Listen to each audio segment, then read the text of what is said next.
You know, we use language all day, every day, and most of the time, it just works. But if you look a little closer, it is absolutely full of hidden trapdoors and secret puzzles that can trip up even the sharpest minds. So today, we're going to be linguistic detectives. We're going to uncover exactly why your brain sometimes gets so confused by what seems like a simple sentence. All right, let me throw a sentence at you. They are cooking bananas. Sounds simple enough, doesn't it? But hold on. What's actually happening here? Is someone in the kitchen, frying up some bananas for a dessert? Or are we talking about a specific type of banana, the kind that are known as cooking bananas? See, that one little sentence can play two completely different movies in your head. And that right there is our first clue. So let's start our investigation with suspect number 1, a single deceptive word. This is where a sentence looks totally normal, but one word in it is secretly living a double life. The official name for this is lexical ambiguity.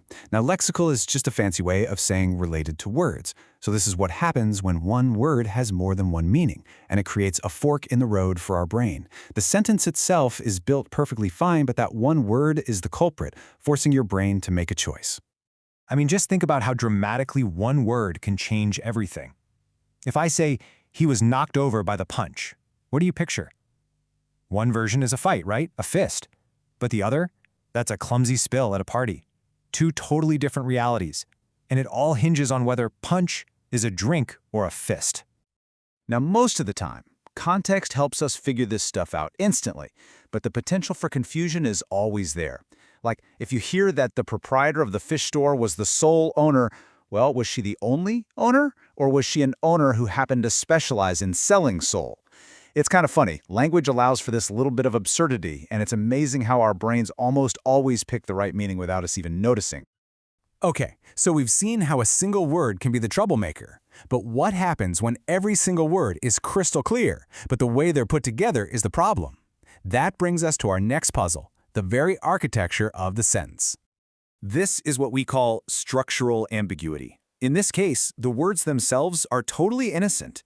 The real culprit is the grammar, the way the sentence is built. The structure can be understood in more than one way, which paints a completely different picture depending on how your brain decides to group the words together. Here is a classic example. 3 super simple words. I saw her duck. I bet you have 2 different images fighting for attention in your head right now. So what was it? Did I see the bird that belongs to her? Or did I see her perform an action? The act of ducking down to avoid something. The reason your brain can see both is all about these invisible brackets that we mentally put around words. If your brain groups it as I saw her duck, well, you saw her pet bird. But if it groups it as I saw her duck, then you saw a person performing an action. It's the same words in the same order, but these different mental groupings create completely different meanings. Wild, right? This really shows you how active our brains are when we're just listening. We're constantly building and rebuilding these sentence structures in a fraction of a second. So let's test that mental muscle one more time. Imagine you're at a deli and you see a sign that says, old men and women will be served first. So, who gets to cut the line? Is it men who are old plus women of any age? Or does that adjective old apply to both the men and the women? That little grammatical ambiguity has real-world consequences for who gets their sandwich first. All right, we've seen confusing words and we've seen confusing grammar. But now we are heading into the truly bizarre territory of language. This is where a sentence follows all the rules perfectly, but it still just crashes and burns. Welcome to grammatically correct nonsense. The official term for this is an anomaly.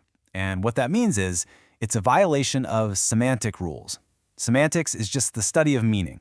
So an anomalous sentence is one where the grammar is flawless, but the meaning is completely broken. The ideas just don't compute.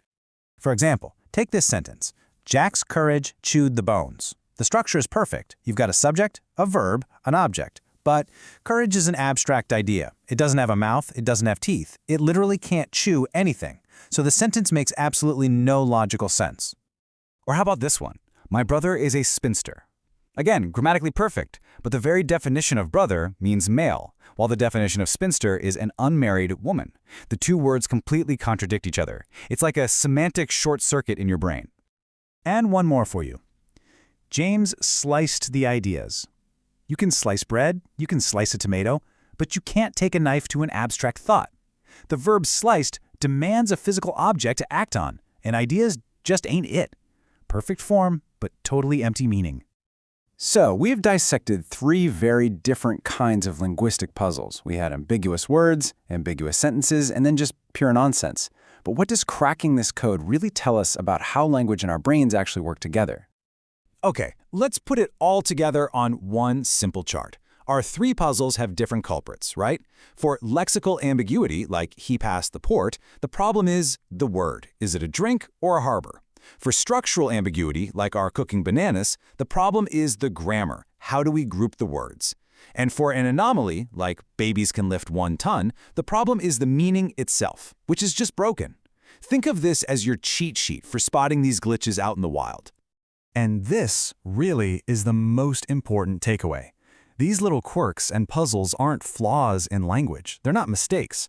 They are actually windows. They give us a peek into the incredibly complex, lightning-fast rules our brains are following every single second just to make sense of the world, all without us even realizing it.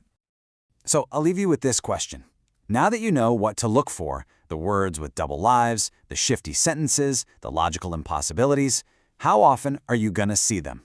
If you pay attention, you might just start noticing these fascinating little puzzles hiding in plain sight all around you every single day.